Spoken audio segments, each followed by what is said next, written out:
Hello students, आपका अपने YouTube channel दी success zone में हार्दिक स्वागत है। मैं दिव्यांशु नायक आज आपके लिए ज्योमेट्री का पार्ट 2 लेकर आया हूं। बेटा आज जो हमारा पार्ट 2 होगा वो त्रिभुज के ऊपर डिपेंड होगा। और एक बात को ध्यान में रखिएगा कि जो ज्योमेट्री टॉपिक है बहुत ही लेंथी टॉपिक होता है। जैसा कि हमने आपकी ज्योमेट्री पार्ट 1 में बताया था कि हमारा जो एडवांस मैथ का पोर्शन चल रहा है, खास तौर से उन बच्चों के लिए जिनके अभी एसएससी के एग्जाम्स होने हैं या एनटीपीसी का रेलवे का एग्जाम होना है, दिल्ली एसआई का एग्जाम होना है और भी आपके जो एग्जाम्स वगैरह हैं जिनमें एडवांस मैथ आती है, तो उसमें ज्योमेट्री का एक बहुत ही अहम रोल होता है। तो बेटा ज्योमेट्री थोड़ा सा लेंथी टॉपिक होगा, इसको हम एक साथ कम वीडियो में डिस्कस नहीं कर पाएंगे। अगर मैं एक ही वीडियो में डिस्कस करूंगा तो वीडियो बहुत ही लेंथी हो जाएगी। तो ध्यान से एक चीज सुनिएगा, हमारे जो वीडियोस के पार्ट आएंगे आप हमारी चैनल के साथ जुड़े रहिएगा। आपको ज्योमेट्री के पार्ट आते रहेंगे। पार्ट 1 आया है अभी, फिर पार्ट 2, पार्ट 3, पार्ट 4, इस प्रकार से पार्ट आएंगे। सभी पार्ट्स में आप अच्छे से देखिएगा, कॉपी में नोट्स बना के नोट करिएगा और प्रॉपर तरीके से नोट्स बनाइएगा। ओके स्टूडेंट्स, तो आज हम लोग आपके लिए, हमने आपसे बोला है कि आज हम लोगों का जो डिस्कशन होगा पूरा वो किसके ऊपर होगा? ट्राइंगल के ऊपर होगा। मतलब कि आज का जो पूरा हमारा ज्योमेट्री का डिस्कशन होगा वो किसके ऊपर होगा बेटा? त्रिभुज के साथ होगा। अब आपको पता है कि अब एडवांस मैथ चल रहा है तो थोड़ा तो क्या होगा, आपको भी अच्छे से पढ़ना पड़ेगा। इसके कॉन्सेप्ट क्लियर नहीं होंगे, इसकी डेफिनेशंस अगर क्लियर नहीं होंगी, इसकी कोई भी प्रॉपर्टी अगर क्लियर नहीं होगी तो बेटा क्वेश्चन करने में बहुत ही प्रॉब्लम क्रिएट हो जाएगी। अगर आपको एडवांस मैथ को इजी तरीके से पढ़ना है तो उसकी सारी प्रॉपर्टीज आपके माइंड में अच्छे से नोट होनी चाहिए। ओके गाइस, तो सबसे पहले हम लोग बात करते हैं त्रिभुज की। तो सबसे पहले मन में आता है कि त्रिभुज के प्रकार कितने होते हैं, त्रिभुज कितने प्रकार के होते हैं, ये तो आपको पता है। लेकिन अभी हम लोगों ने जो त्रिभुज के बारे में पढ़ा था वो हम लोगों ने मेंसुरेशन में पढ़ा था, जिसमें हम लोग क्षेत्रफल वगैरह या हम लोग क्या कहते हैं पेरीमीटर वगैरह देखते हैं, वो चीज अलग है। यहाँ ज्योमेट्री की बात चलती है, ठीक है ना, यहाँ शेप की बात चलती है। तो उसमें क्या करना है देखिएगा, सबसे पहला त्रिभुज बेटा हमारा होगा समबाहु त्रिभुज। समबाहु त्रिभुज, इक्विलेटरल ट्राइंगल जो होगा वो हमारा समबाहु त्रिभुज होगा। समबाहु त्रिभुज की हमारे ज्योमेट्री चैप्टर में ट्राइंगल के फॉर्मेट में कैसे प्रॉपर्टीज होगी, तो प्रॉपर्टीज पर ध्यान और बेटा कॉपी में अच्छे से नोट करते जाइएगा। आप प्रॉपर नोट्स बनाते रहेंगे तो क्या होगा, कोई भी प्रॉब्लम आपको क्रिएट नहीं होगी, सारी प्रॉपर्टीज क्लियर होंगी। समबाहु त्रिभुज की बात चलती है तो हमने आपके सामने एक त्रिभुज ड्रॉ किया, हमने बोला एबीसी हमारा एक समबाहु त्रिभुज हो गया और इसके कोण बेटा हो गए। तो सबसे पहले तो ध्यान में रखना चाहिए, समबाहु या इक्विलेटरल ट्राइंगल का मतलब होता है कि वह त्रिभुज जिसकी सभी भुजाएं बराबर होती हैं। अब बेटा अगर जिसकी सभी भुजाएं बराबर होती हैं तो उसके कोण भी क्या होते होंगे? बराबर होते होंगे। तो भुजाएं बराबर है मतलब ये सभी तीनों भुजाएं कैसी हैं? बराबर। मतलब ए बी किसके बराबर? बी सी के बराबर। और ए सी मतलब ये तीनों भुजाएं आपस में कैसी होती हैं? बराबर होती हैं। और तीनों के कोण भी कैसे होते हैं? बराबर। मतलब कोण ए इक्वल टू कोण बी इक्वल टू कोण सी। तो तीनों कोण कैसे होते हैं? बराबर होते हैं। मतलब ए बी 60 डिग्री का होता है और ए बी 60 डिग्री का होता है और ए वाला भी हमारा 60 डिग्री का होता है। ओके गाइस, दूसरा हमारा होता है समद्विबाहु त्रिभुज, आइसोसेलेस ट्राइंगल बोलते हैं, समद्विबाहु त्रिभुज। समद्विबाहु त्रिभुज की कंडीशन क्या है उसके लिए भी हम एक डायग्राम बनाएंगे, ध्यान से देखिएगा। ए बी सी, समद्विबाहु का मतलब होता है वह आइसोसेलेस ट्राइंगल जिसकी 2 साइड्स इक्वल हो या 2 एंगल इक्वल हो।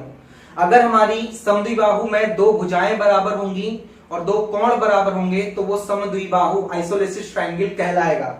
ए बी सी मतलब ए बी अगर ए सी के बराबर हो गया, कहने का मतलब है समद्विबाहु त्रिभुज में 2 भुजाएं बराबर करनी है। अगर ए बी ए सी के बराबर होगी तो हमारे कोण बी और कोण सी कैसे हो जाएंगे बेटा? बराबर हो जाएंगे। तो दोनों कोण भी कैसे होंगे? हमारे बराबर हो जाएंगे।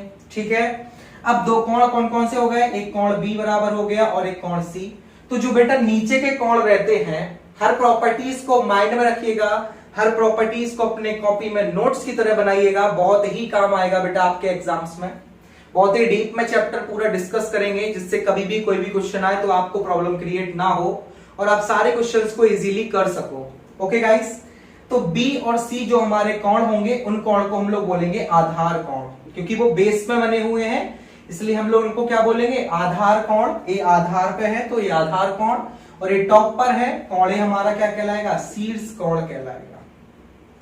क्या कहलाएगा गाइस, हमारा कोण ए शीर्ष कोण कहलाएगा। ओके गाइस, तो ये समबाहु हो गया और इस समद्विबाहु हो गया।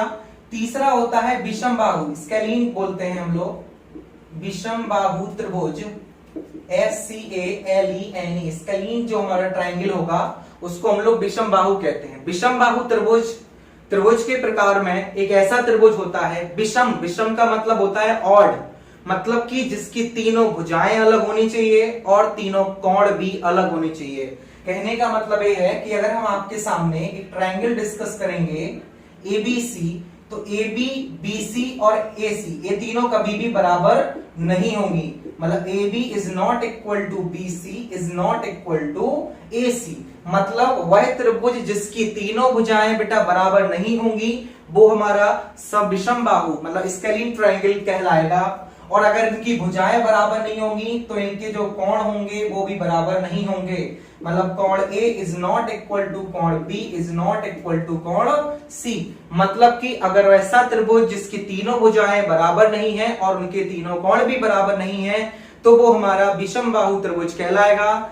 इसको आप नोट्स कर सकते हैं अपनी कॉपी में या फिर आप स्क्रीनशॉट भी ले सकते हैं बेटा। इसके बाद हम लोग डिस्कस करेंगे आगे के ट्रायंगल्स के बारे में।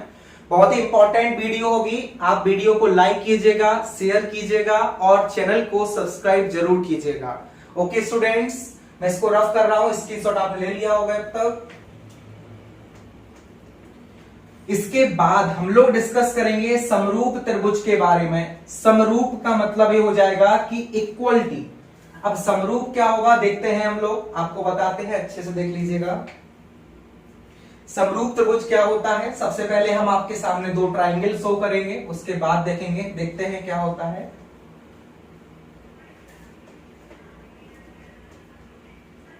तो बढ़िया देखिएगा आप लोग भी, समरूप त्रिभुज क्या होता है, ठीक है ना। बहुत ही अच्छे से डीप में हर चीज को देखेगा।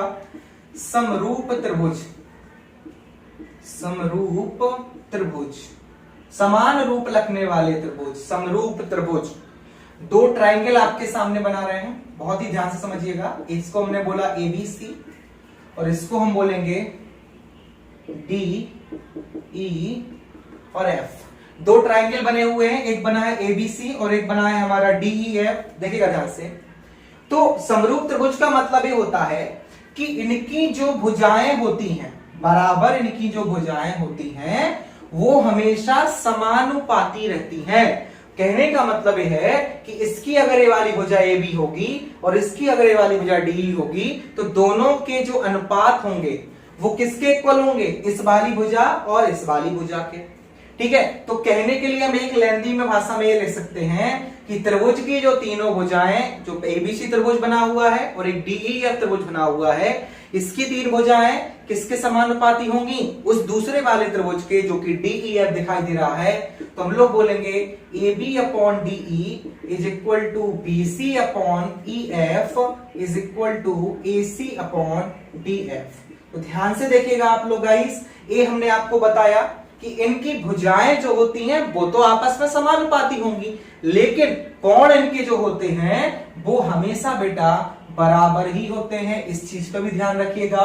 मतलब कोण A के D के बराबर होगा, कोण B जो है वो कोण E के बराबर होगा और कोण C जो है वो कोण F के बराबर होगा। तो समरूप की डेफिनेशन क्या होगी कि वह त्रिभुज जिसकी तीन भुजाएं और दूसरे त्रिभुज की तीनों भुजाओं का आपस में जो भी संयोग होगा वो एक समानुपात के रूप में होगा, मतलब वो अनुपात में होगा, लेकिन उनके कोणों में कोई अनुपात नहीं होगा। कोण हमेशा कैसे होंगे बेटा, समान होंगे। ओके गाइस, इसके बाद हम लोग देखिएगा नेक्स्ट चीज को क्या डिस्कस करेंगे, सर्वांगसम।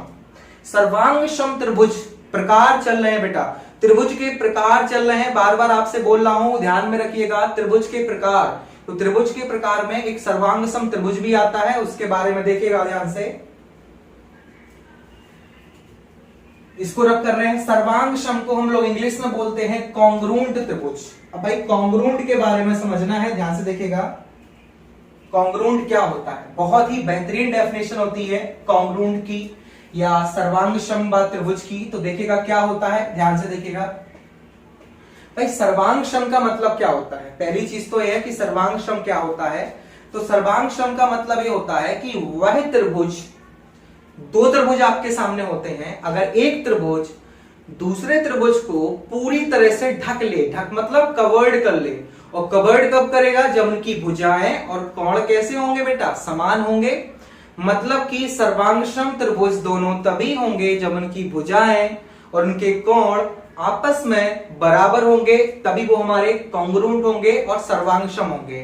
तो सर्वांगसम की डेफिनेशन जो होगी वो क्या होगी कि जब एक त्रिभुज दूसरे त्रिभुज को पूरी तरीके से ढक लेता है तो वो हमारा सर्वांगसम त्रिभुज हो जाएंगे। तो सर्वांगसम त्रिभुज के लिए क्या करना है गाइस? देखिएगा, हम आपके सामने डायग्राम बना रहे हैं, देखिएगा ध्यान से। देखिएगा, मैं दो त्रिभुज आपके सामने शो कर रहा हूं। एक त्रिभुज हमने एबीसी बनाया, ए बी सी। एक त्रिभुज बेटा हमने DEF बनाया। ठीक है, दो त्रिभुज आपके सामने बन चुके हैं गाइस। तो दो त्रिभुज बन जाने के बाद देखेंगे इनकी डेफिनेशन क्या होती है। एक कॉन्ग्रुएंट सब होते हैं, हम इनके बारे में पूरा लिख रहे हैं भाई। सबसे पहले इनकी भुजाएं बराबर करो। ए वाली भुजा इसके बराबर, मींस AB किसके बराबर? DE के बराबर। ए वाली भुजा इसके बराबर, मतलब AC किसके बराबर हो गया? DF के। और BC किसके बराबर हो जाएगा? हमारा EF के बराबर हो जाएगा। तो हम बोल सकते हैं कि त्रिभुज ABC, और साइन क्या होता है? कॉन्ग्रुएंस का साइन देखिएगा, ए वाला साइन होता है, ये हमारा साइन होता है सर्वांगसम का। तो त्रिभुज ABC सर्वांगसम त्रिभुज DEF। इसको ध्यान में रखिएगा कि सर्वांगसम की कंडीशन क्या होगी? या तो कोण बराबर हो जाए या आपकी भुजाएं बराबर हो जाएं। तो सर्वांगसम के भी कुछ प्रकार होते हैं, सर्वांगसम की भी कुछ प्रॉपर्टीज होती हैं कि हम कौन सी प्रॉपर्टीज को फॉलो करेंगे तब जाके हमारे जो त्रिभुज है वो कॉन्ग्रुएंट हो जाएंगे। प्रूव है तो कॉन्ग्रुएंट कैसे होंगे देखिएगा, उसके बारे में बता रहे हैं। देखो, सबसे पहला जो हमारा प्रकार होगा वो हम लोग बोलते हैं SSS, साइड साइड साइड, मतलब भुजा भुजा भुजा। अगर आपको किसी त्रिभुज को सर्वांगसम करना है तो यदि हम उस दोनों त्रिभुजों की भुजा भुजा भुजा को बराबर कर दें तो वो दोनों त्रिभुज हमारे क्या हो जाएंगे बेटा? सर्वांगसम हो जाएंगे। दूसरी होती है AAA। यदि मैं दो त्रिभुज के कोणों को, तीन कोण है AAA, कोई भी तीन कोण मैं बराबर कर दूंगा तो वो हमारा सर्वांगसम हो जाएगा। इसके बाद हमारा तीसरा आता है SAS, साइड एंगल साइड, भुजा कोण भुजा। अगर मैं दो त्रिभुज की क्या करूं भाई? दो भुजाएं और एक कोण बराबर कर दूं तो वो दोनों हमारे सर्वांगसम हो जाएंगे। या मैं बोलूंगा आपसे ASA। तो बेटा ASA का मतलब होता है यदि मैं दो त्रिभुज के दो कोण और एक भुजा बराबर कर दूं तब भी वो दोनों त्रिभुज हमारे कॉन्ग्रुएंट हो जाएंगे, मतलब कि वो सर्वांगसम हो जाएंगे। ओके गाइस, तो ये हमारी सर्वांगसम की कुछ प्रॉपर्टीज होती हैं। S का मतलब साइड होता है। S का मतलब क्या मैं लिख रहा हूं? S को हम लोग भुजा बोलेंगे, साइड होता है। और A को हम लोग बेटा एंगल बोलेंगे, एंगल मतलब क्या होता है? कोण होता है। तो ध्यान दीजिएगा, साइड मतलब भुजा हो गई, एंगल मतलब कोण हो गया। ठीक है गाइस, तो ये हमारे सर्वांगसम की प्रॉपर्टीज होती हैं। ओके, आगे देखते हैं हम लोग। आगे हम लोग की डेफिनेशन बनेगी बेटा, एक और होती है, आप लोगों ने नहीं सुनी हो शायद अपने सिलेबस में। एक और कंडीशन होती है, जिस पांचवी कंडीशन को हम लोग बोलेंगे RHS। त्रिभुज हमारा RHS से भी सर्वांगसम हो जाता है। बेटा अगर हमारे पास दो समकोण त्रिभुज हैं, ठीक है, उनको सर्वांगसम करना है तो हमें फिर थ्योरम लगानी होती है RHS, मतलब राइट हाइपोटेनियस, और ये क्या हो गया बेटा हमारा? साइड, मतलब समकोण कर्ण भुजा। मतलब ये कहने का है कि अगर हम आपके सामने, यहां पे मैं बना रहा हूं, दिख रहा होगा गाइस, कॉपी में जरूर नोट कीजिएगा, बहुत ही बेहतरीन तरीके से आपके नोट्स बनवाऊंगा। वीडियो के साथ जुड़े रहिए, एंड तक जरूर देखिए, हर डाउट आपका क्लियर कर देंगे। देखिएगा, हमने आपके सामने समकोण त्रिभुज का फॉर्मेशन किया। एक त्रिभुज हमने आपके सामने बनाया ABC और एक बनाया DEF। तो समकोण कर्ण भुजा का मतलब होगा कि ये तो समकोण त्रिभुज हो गए हमारे, ठीक है। ए वाली भुजा इसके बराबर हो जाएगी, कर्ण बोला है कि तो ये भी हमारे कर्ण क्या हो जाएंगे? बराबर हो जाएंगे। तो उसमें हम लोग कौन सी थ्योरम अप्लाई करेंगे? RHS, मतलब राइट हाइपोटेनियस साइड, मतलब कि समकोण कर्ण भुजा। तो क्या हो जाएंगे? हमारे सारे सर्वांगसम की कंडीशन हो जाएंगी गाइस। इसके बाद हम लोग आगे देखते हैं स्क्रीनशॉट ले सकते हैं अच्छे से, कोई प्रॉब्लम नहीं है। ओके गाइस, अब इसके बाद हम लोग डिस्कस करेंगे, देखो त्रिभुज के बारे में बात चल रही है, तो त्रिभुज के बारे में कोई भी पॉइंट जो है गाइस, हमारा एक भी पॉइंट नहीं छूटना चाहिए, क्योंकि अगर एक पॉइंट छूट गया और उसी पॉइंट से एग्जाम में क्वेश्चन आ गया तो बच्चा आप लोग क्वेश्चन मिस्टेक कर जाओगे, ठीक है ना। तो हर पॉइंट जो होगी वो हमको डिस्कस करने होंगे त्रिभुज के माध्यम से। वीडियो लंबी जाएगी, पार्ट्स भी बहुत सारे आएंगे, क्योंकि बहुत ही बड़ा चैप्टर है। पूरे एडवांस मैथ का सबसे लार्जेस्ट चैप्टर जो होगा वो हमारा जियोमेट्री होगा। इसमें बहुत सारे काइंड्स होते हैं, बहुत सारे प्रकार होते हैं, बहुत सारी थ्योरमें चलती हैं, तो टाइम लगेगा, ठीक है ना गाइस। चलिएगा, इसके बाद हम लोग डिस्कस करेंगे, ध्यान से सुनिएगा भाई, इसके बाद हम लोग डिस्कस करेंगे कि माध्यिका क्या होती है। देखो, माध्यिका का मतलब होता है मीडियन। अब माध्यिका का मतलब अगर मीडियन होता है तो कैसे हम लोग माध्यिका के बारे में जानेंगे, कैसे हम लोग मीडियन के बारे में जानेंगे, ध्यान से समझ लीजिएगा। मैं आपके सामने डायग्राम बना रहा हूं, ओके, त्रिभुज बना रहा हूं, फिर मैं आपको माध्यिका की परिभाषा बताऊंगा। सबसे पहले हमने एबीसी बनाया, ये हमारा त्रिभुज हो गया, ठीक है ना। तो अगर मैं आपसे बोलूं कि हमारा त्रिभुज हो गया, अगर मैं इस कोण के, बी कोण के सम्मुख भुजा, सम्मुख मतलब सामने जो भुजा होगी उसको मैं क्या कर दूं बेटा, सम्मुख भुजा के मध्य बिंदुओं को मिलाने वाली रेखा। इसकी डेफिनेशन क्या होती है कि कोण की सम्मुख भुजा के मध्य बिंदुओं को मिलाने वाली रेखा। अब देखो, ये हमारा मान लो बी कोण हो गया, इसके सामने सम्मुख भुजा AC हो गई, इन दोनों का जो मिड पॉइंट होगा ये हमारा मान लो क्या हो गया बेटा, D हो गया, ठीक है, या E हो गया, कुछ भी बोल लो, आपको जो बोलना है, हमने E बोल दिया, ठीक है। ये वाला कोण हो गया तो इसके सम्मुख सामने भुजा ये हो गई, तो इसका मिड पॉइंट हमारा D हो गया, और इस वाले कोण के सामने सम्मुख भुजा हो गई तो इसका मिड पॉइंट हमारा F हो गया। तो हमने A से E को D को कनेक्ट किया, B से E को कनेक्ट किया, और इससे हमने F को कनेक्ट किया, ठीक है। तो ये हमारा त्रिभुज बन गया। तो डेफिनेशन क्या होती है मीडियन की, कि कोण के सामने वाली भुजा के मध्य बिंदु को मिलाने वाली रेखा माध्यिका कहलाती है। तो आप ध्यान से देखेगा, ए कोण के सामने BC भुजा थी, D मिड पॉइंट हो गया, दोनों को मिला दिया, माध्यिका हो गई। B कोण से AC का मिड पॉइंट E हो गया, दोनों को मिला दिया, माध्यिका हो गई। C कोण के सामने ए पॉइंट हमारा मिड पॉइंट हो गया, F, हमने CF को मिला दिया, तो AB क्या हो गई हमारी, सॉरी CF हमारी क्या हो गई है, मिड पॉइंट, मतलब ये माध्यिका हो गई है, मीडियन हो गई है। तो किसके बारे में बात चल रही है हमारी, माध्यिका, मीडियन के बारे में बात चल रही है। ओके गाइस, तो मीडियन के बारे में बात चल रही है, ठीक है। अब माध्यिका की डेफिनेशन आपको बता चुके, मैं लिख रहा हूं, आप कॉपी कर लीजिएगा, कि कोण के सम्मुख भुजा के मध्य बिंदु को मिलाने वाली रेखा, मिलाने वाली रेखा माध्यिका कहलाती है, माध्यिका कहलाती है। तो गाइस आप स्क्रीनशॉट ले सकते हैं माध्यिका की डेफिनेशन का। इसके बाद हम आपको केंद्रक के बारे में बताएंगे, इसलिए आप स्क्रीनशॉट ले सकते हैं इसका इजीली, ठीक है गाइस। चलो, डायग्राम में रफ नहीं करूंगा, यहीं से मैं किसकी परिभाषा हो गई है, ये हमारी डेफिनेशन होती है बेटा, माध्यिका की डेफिनेशन। ओके गाइस, केंद्रक क्या होता है, ध्यान से सुनिएगा। जो माध्यिकाएं हमारी होंगी वो जिस बिंदु पर, तीनों माध्यिकाएं इस त्रिभुज में हमारी 3 माध्यिकाएं हैं, AD, BE और CF, ये तीनों क्या होंगी बेटा, हमारी माध्यिकाएं होंगी, माध्यिका, मीडियन हो गई। और ये मीडियन एक दूसरे, तीनों को, तीनों माध्यिकाएं जो हैं वो जहां पर काटेगी वही हमारा केंद्रक होगा। तो केंद्रक की डेफिनेशन हम लोग क्या बोल सकते हैं, ये O क्या हो गया बेटा हमारा, O हमारा केंद्रक हो गया। तो हम बोल सकते हैं कि जब तीनों माध्यिकाएं जिस बिंदु पर काटेंगी या जिस बिंदु पर प्रतिच्छेद करेंगी तो वो हमारा केंद्रक कहलाएगा। केंद्रक मतलब क्या होता है, सेंट्रोइड होगा। को जब तीनों मीडियन एक दूसरे, तीनों को एक स्थान पर काटेंगी, एक प्लेस पर कट करेंगी, वो हमारा केंद्रक हो जाएगा, सेंट्रोइड हो जाएगा। और एक चीज और इंपॉर्टेंट होती है इसमें, देख लीजिएगा, इन माध्यिकाएं इस O पॉइंट पे कट गई हैं, तो माध्यिकाओं के बीच में आपस में 2:1 का अनुपात होता है।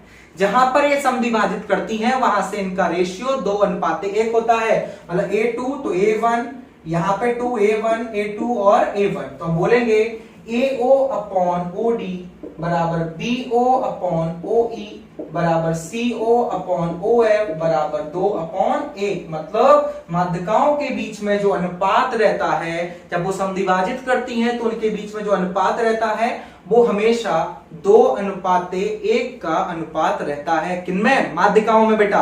ध्यान से नोट करिएगा और स्क्रीनशॉट अच्छे से ले सकते हैं, कॉपी में नोट भी कर सकते हैं। इसके बाद हम लोग आगे भी डिस्कस करेंगे, अभी हमारा चैप्टर खत्म नहीं हुआ है। इतना क्लियर हो जाएगा। उसके बाद देखिएगा इसी डायग्राम को देखेंगे। माध्यिकाओं के कारण बेटा हमारे त्रिभुज बने हैं, तो माध्यिका के कारण हमारे त्रिभुज जो है वो 6 त्रिभुज के क्षेत्रफल में बढ़ जाते हैं। काउंट करिएगा, पहला, दूसरा, तीसरा, चौथा, पांचवा, छठवां।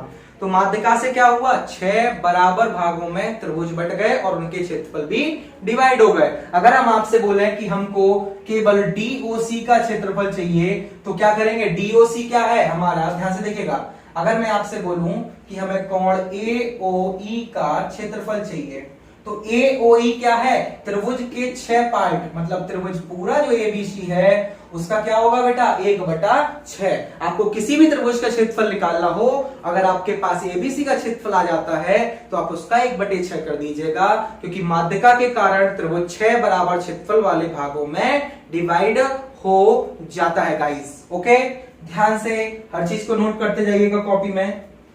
इसके बाद हमारी डेफिनेशन आएगी एल्टीट्यूड या शीर्ष लंब की डेफिनेशन आएगी। ध्यान से देखते रहिएगा, सब समझ में आता जाएगा। शीर्ष लंब के बारे में देखिएगा। चलिएगा शीर्ष लंब के बारे में आपको बताते हैं क्या होता है। शीर्ष लंब कुछ नहीं है, आप लोगों ने ऊंचाई के बारे में तो सुना होगा। अगर आपको लगता है कि किसी त्रिभुज की कोई ऊंचाई है तो वो उसका क्या कहलाएगा? शीर्ष लंब कहलाएगा। सिंपल सी बात है। तो हम लोग क्या बोलेंगे कि हमने एक त्रिभुज बनाया, ये हम आपको बता रहे हैं शीर्ष लंब के बारे में, लिख भी दे रहा हूं। ये शीर्ष लंब होता है किसी त्रिभुज की ऊंचाई,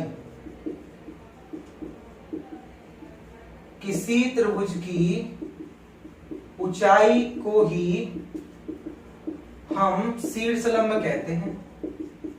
नोट करते जाइएगा मेरे साथ, नोट्स बनाते रहिए, बहुत मजा आने वाला है। सभी पार्ट्स में एक एक चीज क्लियर होगी, बस अच्छे से नोट करिएगा और समझिएगा। शीर्षलंब क्या होता है? किसी त्रिभुज की ऊंचाई को ही हम शीर्षलंब कहते हैं। अगर हमारा ABC त्रिभुज है और यहां से हमने ऊंचाई डाली तो ये क्या होगी? हमारा AD जो हो गया वो क्या हो गया? शीर्षलंब हो गया। तो हम बोलेंगे कि AD जो है वो हमारा शीर्षलंब है BC पर। ठीक है गाइस, तो AD क्या हो जाएगा? हमारा शीर्षलंब हो जाएगा किसके ऊपर? BC के ऊपर। ओके गाइस, चलेगा। इसके बाद हम लोग देखेंगे लंब समद्विभाजक क्या होता है। ध्यान से समझिएगा, लंब समद्विभाजक क्या होता है। ठीक है, तो लंब समद्विभाजक का मतलब है कि जो भुजाएं लंब बनाते हुए त्रिभुज को समद्विभाजित करेंगी। कैसे? परपेंडिकुलर बेस पे अगर त्रिभुज को समद्विभाजित कर देंगी तो वो हमारा लंब केंद्र हो जाएगा। उसकी भी मैं आपको डेफिनेशन और ब्रिज डायग्राम बता दे रहा हूं, ध्यान से समझिएगा, ध्यान से समझते रहिएगा गाइस। इसको मैं रफ करते जा रहा हूं। जो जो चीजें हमारी क्लियर हो रही हैं आपकी कॉपी में नोट होनी चाहिए, आपको सब समझ में आएगा। क्योंकि अगर मैं सारी प्रॉपर्टीज क्लियर नहीं करूंगा, सीधा क्वेश्चंस पे आ जाऊंगा, कोई फायदा नहीं है फिर। तो फिर आप लोग वीडियो को देखने का कोई फायदा नहीं है। क्यों फायदा नहीं है गाइस? क्योंकि आपको ये चीज देखना पड़ेगी कि अगर आपकी प्रॉपर्टीज ही क्लियर नहीं हो रही है तो आप क्या सवाल लगाओगे। आप एक भी क्वेश्चन नहीं कर पाओगे अगर आपकी प्रॉपर्टीज क्लियर नहीं होती है। ओके गाइस, चलेगा। सबसे पहले हम लोग बात करते हैं परपेंडिकुलर बाइसेक्टर जो होता है, हम लोग बोलते हैं परपेंडिकुलर बाइसेक्टर। परपेंडिकुलर बाइसेक्टर जिसको हम लोग बोलते हैं लंब समद्विभाजक।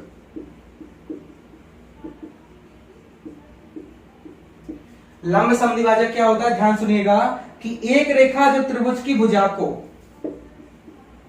एक रेखा जो त्रिभुज की भुजाओं को लंब बनाते हुए समद्विभाजित करती है। कैसे बनाएगी? लंब बनाते हुए, लंब बनाते हुए क्या करेगी बेटा?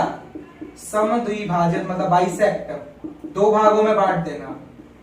बाइसेक्ट करती है, क्या कहलाता है? लंब समद्विभाजक। परपेंडिकुलर बाइसेक्टर क्या कहलाता है? लंब समद्विभाजक। क्या कहलाता है बेटा? कि जब एक रेखा जो त्रिभुज की भुजाओं को लंब बनाते हुए समद्विभाजित कर दे। मतलब अगर मैं आपके सामने एक त्रिभुज एबीसी बनाऊंगा और यहां से मैं इस पे लंब डालूंगा 90 डिग्री को, 90 डिग्री हो जाएगा, तो यहां से मैं यहां पे डालूंगा तो ये 90 डिग्री हो जाएगा, और यहां से मैं यहां पे डालूंगा तो ये 90 डिग्री हो जाएगा। मैं इसका नाम दे रहा हूं ए और इसका नाम ओ दे दिया। तो जब भुजाओं पर परपेंडिकुलर बनाएगी तो भुजाओं को दो भागों में समद्विभाजित कर देगी। मतलब ए किसके बराबर होगा? एसी के। बीडी किसके बराबर होगा? डीसी के। लेकिन विभाजित तो होंगे, बाइसेक्ट तो होंगी त्रिभुज की भुजाएं, लेकिन 90 डिग्री का एंगल भी बनाएंगी। ये ध्यान रखना। लिखा है लंब बनाते हुए, मतलब परपेंडिकुलर, तो 90 का कोण तो बनेगा, लेकिन भुजाओं को दो पार्टों में समद्विभाजित भी कर देगा। ओके गाइस, तो हम बोल सकते हैं यहाँ ये कोण भी होंगे, ध्यान से देखिएगा। ये वाला कोण जो हमारा होगा, हम बोल पाएंगे कि हमारा जो ओडी है वो बीसी पर समद्विभाजित है, तो हम बोलेंगे जो बीडी है हमारा, ये दोनों बराबर हो गए। बोल चुका मैं आपसे।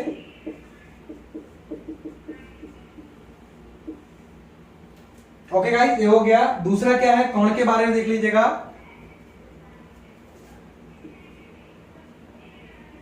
नाइन्टी डिग्री का एंगल बन रहा है। ओके गाइस, तो ये हमारा लंब समद्विभाजक परपेंडिकुलर बाइसेक्टर हो गया। इसके बाद आज का टॉपिक का हम एक और चीज डिस्कस करेंगे, लंब केंद्र क्या होता है। लंब केंद्र क्या होगा, ध्यान से देखते रहिएगा, वीडियो के साथ अंत तक जुड़े रहिएगा, हर चीज क्लियर हो जाएगी। कि लंब केंद्र या ऑर्थो सेंटर, लंब केंद्र को दूसरे नाम से क्या बताते हैं इंग्लिश में? ऑर्थो सेंटर या लंब केंद्र क्या होगा? तो लंब केंद्र के बारे में ध्यान से सुनिएगा कि त्रिभुज के जो तीनों शीर्ष लंब का प्रतिच्छेदन बिंदु, या हम बोल सकते हैं कि वह बिंदु जहां त्रिभुज के तीनों विलंब मिलते हैं। ठीक है ना? तो हम लोग बोलेंगे, जैसे हमने एक त्रिभुज बनाया, ठीक है, ए बी सी, तो इनके जो लंब होंगे 90 डिग्री, ये कहां पर मिलते हैं? ओ पे मिलते हैं। ध्यान से देखते रहिएगा गाइस। इसका ई, इसको एफ बोले दे रहा हूं, इसको ई बोले दे रहा हूं। ओके, ये हो गया। कहां पर मिल रहे हैं इनके तीनों लंब केंद्र? हमारे ऊपर मिल रहे हैं। तो जो ए वाला कोण होगा और इन दोनों कोणों का, ये ए वाला हो गया और इसका शीर्ष कोण हो गया, मतलब जो बीओसी हो गया और प्लस कोण ए हो गया, इन दोनों का टोटल जो होता है वो हमारा 180 होता है। तो यही हमारी लंब केंद्र की डेफिनेशन होती है। मतलब त्रिभुज के, सुनो लंब केंद्र की डेफिनेशन सुनो, जब त्रिभुज के लंब वाली जो भुजाएं होंगी, परपेंडिकुलर वाली भुजाएं होंगी, जब वो तीनों एक दूसरे से जहां पर मिलेंगी, वो हमारा लंब केंद्र हो जाएगा। और लंब केंद्र में एंगल कैसे होता है आपको बता दिए। ए वाला कोण इसके इनके कोण के हो गए 180, ए वाला कोण इस वाले कोण के 180, और ए वाला कोण इस वाले कोण के होके 180 के बराबर होता है। तो ये हमारी प्रॉपर्टीज होती हैं। हमने आपको त्रिभुज की जितनी भी प्रॉपर्टीज होती हैं बता दी हैं। अच्छे से नोट्स बनाइएगा, ध्यान से नोट्स बनाइएगा बच्चा, आराम से प्रॉपर तरीके से पढ़ते रहिए। पूरा ज्योमेट्री टॉपिक डिस्कस होगा। वीडियो भले ही ज्यादा आए, लेकिन अगर आप जुड़े रहेंगे तो आपको बहुत मजा आने वाला है इस चैप्टर में। आपका माइंड में सारी प्रॉपर्टीज नोट हो जाएंगी, आपको कोई भी प्रॉब्लम नहीं आने वाली है। ओके गाइस, हमारी वीडियो को लाइक कीजिएगा, ज्यादा से ज्यादा शेयर भी कीजिएगा, और हमारी चैनल दी सक्सेस जोन को यूट्यूब पर आप सब्सक्राइब कर सकते हैं और बेल आइकन को जरूर दबा दीजिएगा, क्योंकि अगर यहां से हम कोई वीडियो अपलोड करते हैं तो उसका नोटिफिकेशन आप तक जल्दी पहुंच सके। ओके, मिलते हैं नेक्स्ट वीडियो में। जय हिंद, जय भारत।